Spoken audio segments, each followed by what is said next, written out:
Nous allons corriger les exercices que vous avez sous la leçon des expansions du nom. Le premier exercice vous demandez de mettre entre crochets les groupes nominaux, de surligner le nom et de souligner les expansions de ce nom.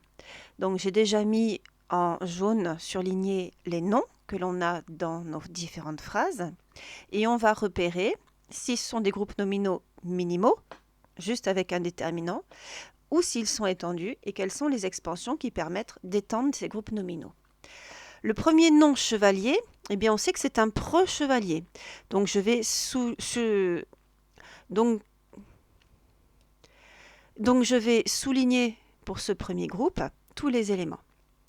Arriva au château, château, eh bien je n'ai que le déterminant qui va avec ce nom-là. Donc groupe minimal. Il avançait fièrement campé sur son magnifique cheval de parade. J'ai d'abord le nom cheval, et je sais que le cheval, il est magnifique, mais qu'il est aussi de parade. Et il a également un déterminant, ce qui fait que mon groupe nominal commence ici et va jusqu'au bout. À l'intérieur, j'ai à nouveau un nom, parade, une parade, et ce nom n'est que relié par une petite préposition au nom qu'il complète, puisque c'est un complément du nom. Il s'arrêta devant la porte du château qui était grande ouverte dans l'attente de son arrivée. J'ai d'abord le mot porte. Qu'est-ce que je sais de ma porte ? Bien, je sais qu'elle a un déterminant là, mais je sais que c'est aussi la porte du château. Mais je sais aussi que cette porte du château, elle était grande ouverte dans l'attente de son arrivée.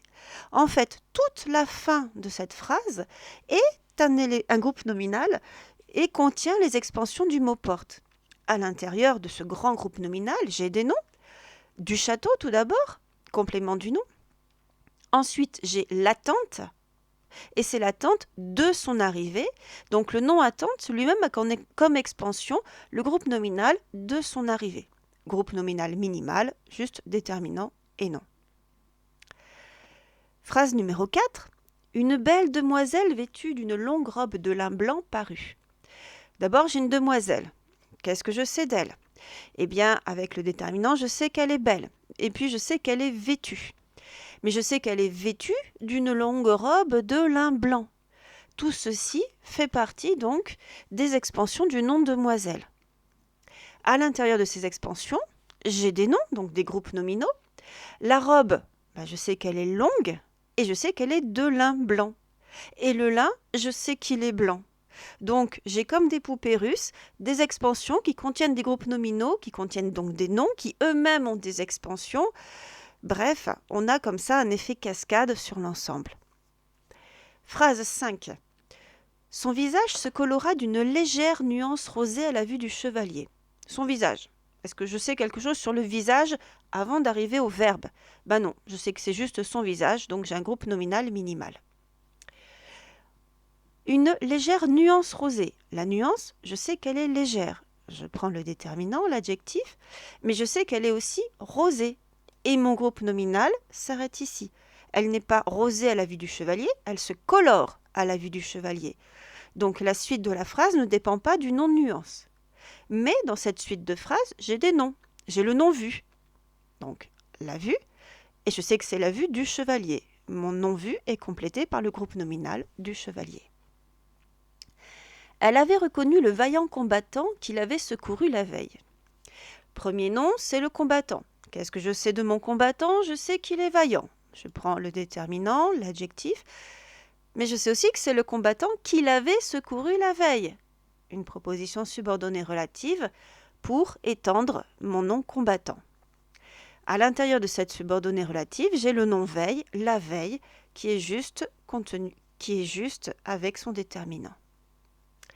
Voilà donc pour la recherche de tous les groupes nominaux et de toutes les expansions de ce texte. C'était un petit peu compliqué sur certaines phrases, je le reconnais. Le deuxième va juste être une question d'usage puisqu'on vous demande d'utiliser la préposition qui va convenir pour compléter le texte. Quand vous avez une pelle, c'est très simple, facile. On va parler d'une pelle, bien sûr, à tarte. Le chat, ça va être le chat de la voisine. La manifestation, ça sera une manifestation plutôt pour la paix. Musique, on va plutôt parler d'une musique d'autrefois. Le poil, c'est bien sûr le poil à gratter. Pour le gâteau, le dé m'indique que c'est un gâteau avec des œufs. Et par contre, comme je n'ai pas de déterminant dans la suivante, je dirais un gâteau sans œufs. L'envie de partir. Une sorcière, eh bien ça sera une sorcière avec un nez crochu. Mais dans la 10 où je n'ai pas de déterminant, je dirais une sorcière au nez crochu. Le sac de ma sœur, un œuf en chocolat. Le voisin d'en face, des apostrophes. Une histoire, alors d'habitude on dit une histoire sans parole, mais vous pouvez dire une histoire avec parole si vous voulez. Et le conte, c'est la princesse au petit pois. Voilà, donc beaucoup de variétés de prépositions à utiliser pour former nos groupes prépositionnels.